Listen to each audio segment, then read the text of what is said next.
बाबू देखो, हमने अवतल दर्पण का जो प्रतिबिंब की स्थिति था ना, 6 फिगर उसके मैंने अच्छी तरह बताया आपको, कहां वस्तु रहेगी, उसका प्रतिबिंब कहां बनेगा, क्या नहीं सीखा कि नहीं? उसी प्रकार से ना उत्तल दर्पण के भी वस्तु की स्थिति कहां रखेंगे कि प्रतिबिंब कहां बनेंगे। इसमें दो ही फैक्ट है, इसमें दो ही प्रभाव दिखेंगे आपको। पहला, यदि वस्तु अनंत पर स्थित हो, कहां पर स्थित हो? अनंत पे स्थित हो। तो देखो हम पहले अवतल दर्पण बनाते, क्या बनाते? ये अवतल दर्पण है। अवतल दर्पण का पेंट अंदर से होता है, किधर से होता है? अच्छा हाँ, उत्तल दर्पण, उत्तल दर्पण का पेंट किधर से होता है? बाहर से। उत्तल दर्पण का पेंट अंदर से होता है। उत्तल दर्पण का पेंट किधर से होता है? अंदर से। और उसका परावर्तक सतह बाहर होता है, जो उभरा होता है। ठीक है, तो ध्यान दो बाबू, बातें कम करो तो ध्यान दो। ये आपका हो गया पोल, फोकस, ध्रुव, वक्रता, सॉरी, ये हो गया पोल, ध्रुव हो गया, ये हो गया फोकस, ये हो गया आपका वक्रता केंद्र। जितनी दूरी P से F लेंगे उतनी दूरी F से C लेंगे, ठीक ना? और यह बात का ध्यान रखो कि ये पेंट के साइड की फोकस होते हैं वक्रता केंद्र, ठीक है? जबकि अवतल दर्पण में क्या था, ये पेंट के तरफ कुछ नहीं था, इधर F था सामने और C भी सामने ही था।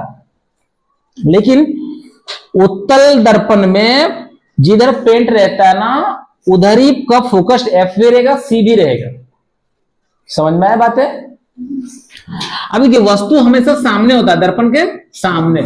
तो वस्तु अगर इधर से उसकी प्रकाश किरण मुख्य के समांतर आता है, कैसे आता है? मुख्य के समांतर, मुख्य के देखो समांतर आएगा, इस मुख्य के क्या आएगा? समांतर आएगा। प्रकाश किरण जब दर्पण पे आएगा तो वो रिफ्लेक्ट करेगा, ऐसे जाएगा वापिस। प्रकाश का परावर्तन पढ़ा है ना, प्रकाश का परावर्तन, बस। और ये डॉट डॉट करके फोकस पे आएगा, एक काल्पनिक बना रहा है कि फोकस पे ही आएगा वो, लेकिन रिफ्लेक्ट उधर करेगा। समझ में आ रहा है? इधर दिक्कत नहीं दिख रहा तो इधर आ जाना। देखो ये मुख्य के समांतर आएगा, ये रिफ्लेक्ट इधर करेगा, डॉट डॉट करके फोकस पे जाएगा, ठीक है? ये दोनों लाइन कहां कटा? फोकस पे। कहां कटा? यानी कि प्रतिबिंब कहां बनेगा? फोकस पे। प्रकाश की किरण आया, दर्पण से टकरा के परावर्तन हुआ, ठीक है, रिफ्लेक्ट हो गया। लेकिन डॉट डॉट करके अगर हम देखें आभासी तरीके से फोकस पे दोनों लाइनें आपस में प्रतिच्छेद कर रही, मतलब प्रतिबिंब वही बनेगा, ठीक है? कोई दिक्कत? तो बताइए बाबू, प्रकृति इसका लिखना ही पड़ेगा मैं, तो प्रकृति क्या होगा कि प्रतिबिंब कहां बनेगा? दर्पण के पीछे, दर्पण के पीछे, दर्पण के पीछे। डस्टर कहां? दर्पण के पीछे, फोकस पे। कहां बनेगा? फोकस पे। दर्पण के पीछे बनेगा, फोकस पे बनेगा। और एक काल्पनिक बनेगा, कैसे बनेगा? काल्पनिक मतलब आभासी, काल्पनिक मतलब, और सीधा कैसे बनेगा? कैसे? बिंदु के समान, तथा बिंदु के समान आकार का बनेगा। कोई प्रॉब्लम नहीं ना? इसमें दो ही वस्तु की स्थिति मिलेंगे, एक अनंत पर रहता है और दूसरा ध्रुव और अनंत के बीच कहीं भी रख देंगे हम लोग, तब उसका प्रतिबिंब कहां बनेगा। इसमें 6 वस्तु की स्थिति नहीं मिलेंगे, क्योंकि एक अनंत रहता है, ध्रुव के अनंत के बीच कहीं भी रख सकते हो वस्तु को, ठीक है? कोई दिक्कत? ठीक है, दूसरा, यदि वस्तु अनंत और ध्रुव मतलब पोल P के बीच स्थित हो, बीच स्थित हो, तो प्रतिबिंब कहां बनेगा? ठीक है, ध्यान दो बाबू।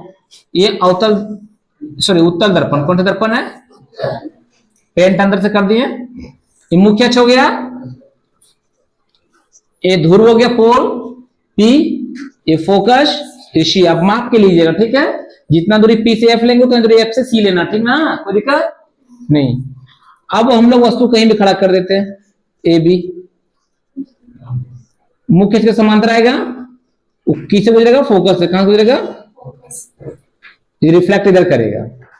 समझ में आया बात है? और दूसरे प्रकाश किरण कहां गुजरेगा? सी से, कहां गुजरेगा? सी से, ठीक है। ये दोनों कहां कटा? यहाँ पे। तो देखो प्रतिबिंब को यहां बन रहा है, प्रतिबिंब कहां बन रहा है? यहां बन रहा है, ए डैश बी डैश, ठीक है। प्रतिबिंब यहां बना, ठीक ना? आपस में प्रतिच्छेद ये नहीं किया?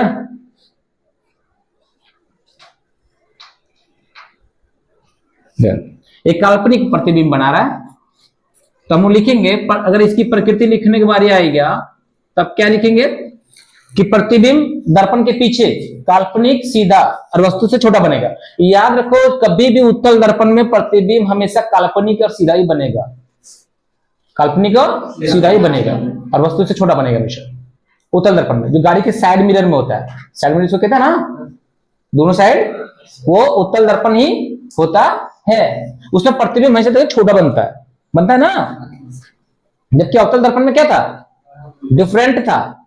कहीं कहीं वस्तु हर जगह वास्तविक बना, एक जगह बना क्या? काल्पनिक बना था। जब वस्तु कहां रखे थे हम लोग? पी और एफ के बीच। देखो प्रेजेंट ऑफ माइंड रखो तभी समझ में आएगा, ठीक है। तो प्रकृति क्या लिखेंगे? प्रतिबिंब कहां बनेगा बताओ? प्रतिबिंब दर्पण के पीछे काल्पनिक सीधा तथा वस्तु से छोटा बनेगा। कोई प्रॉब्लम, कोई दिक्कत? बाबू मेन पार्ट चिन्ह परिपाटी ये होता है क्या? अरे वो लोरी पार्टी नहीं घर वाला, ठीक ना। चिन्ह परिपाटी समझ रहे हो ना? इसके बगैर ना कोई भी आप न्यूमेरिकल क्वेश्चन जो इसके है ना वो नहीं बना सकते। छुटनी पटक के बाद एक चटनी याद रखना। ये ध्यान दो इधर, ये होता क्या है? ये जो है ना चिन्ह परिपाटी काफी इंपॉर्टेंट पार्ट होता है इस फिजिक्स में। इससे ना एक न्यूमेरिकल क्वेश्चन 3 नंबर का जो आता है जैक बोर्ड में, बहुत इंपॉर्टेंट है। ये चिन्ह परिवर्तन में प्लस साइन जो होता है माइनस साइन किधर किसका होता है वो जाना बहुत जरूरी है। जिधर पेंट रहता है ना, पेंट, अरे पेंट पहनने वाला पेंट नहीं, जिधर पेंट होता है ना एक तरफ वो पेंट, जिधर पेंट रहता है वो उधर हमेशा प्लस साइन होता है। क्या होता है? Plus sign. और जिधर पेंट नहीं होता, जिधर प्रावर्तक सामने से होता है, जिससे मुंह में देखते कितना सुथर लगते हैं, उधर माइनस होता है। क्या होता है? माइनस होता है। तो ये अवतल दर्पण में पेंट का पीछे का प्रतिबिंब बना तो आपका होगा प्लस में, लेकिन जब भी एफ क्या होगा? एफ फोकस दूरी और वक्रता दूरी आर और वस्तु दूरी हमेशा माइनस होगा। क्या होगा? माइनस। लेकिन उत्तल दर्पण में एक पेंट से इधर प्लस होगा, इधर माइनस। उत्तल दर्पण में फोकस क्या देगा? प्लस, और वक्रता त्रिज्या भी पे क्या देगा? प्लस। लेकिन वस्तु दूरी हमेशा माइनस। सामने ही होता है।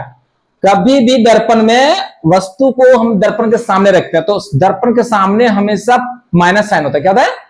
ऋणात्मक होता है, नेगेटिव होता है। और जिधर पेंट होता है उधर प्लस होता है।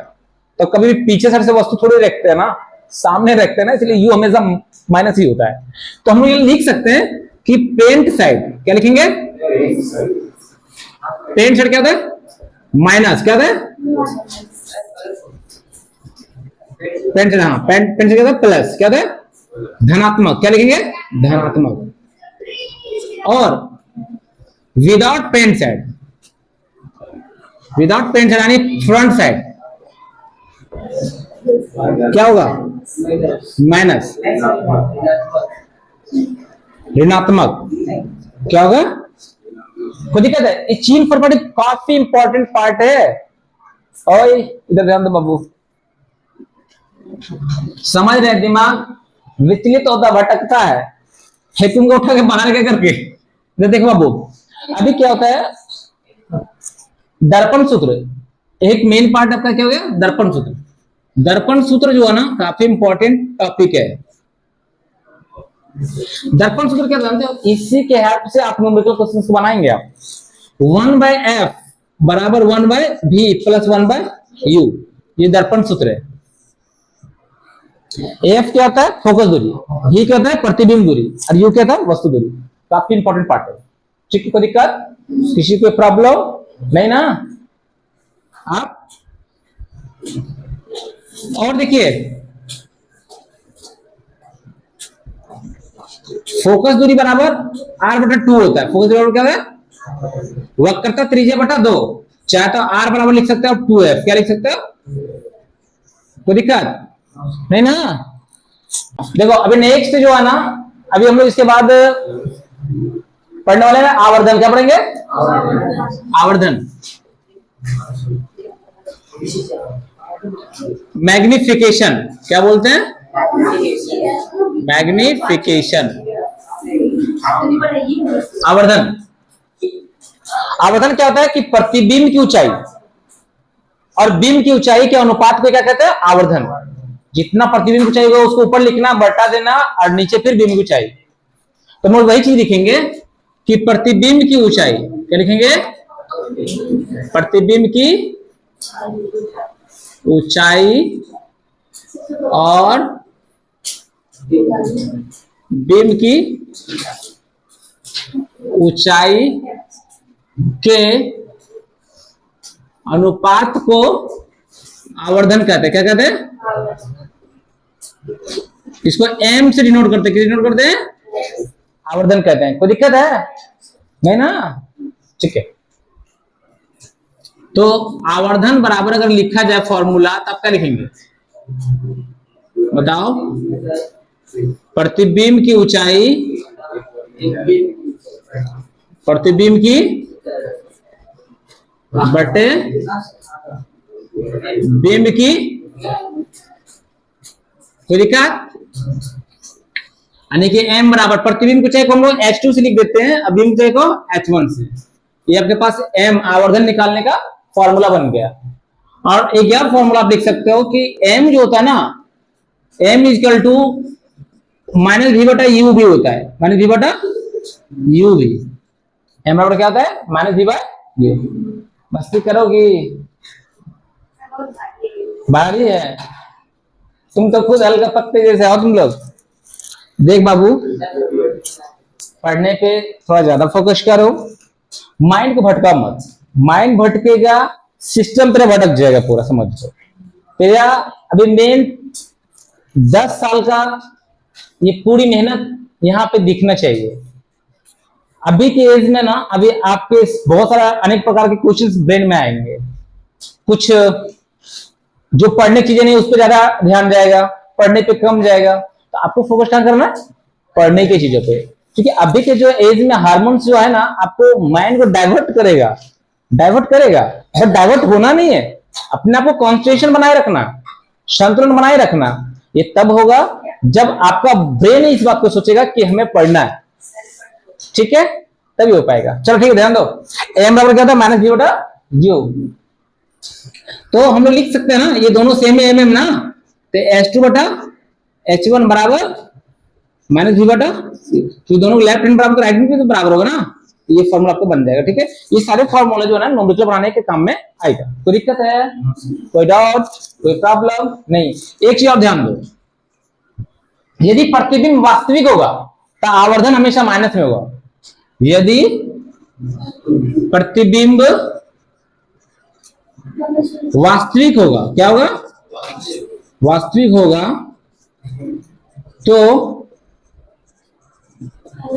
आवर्धन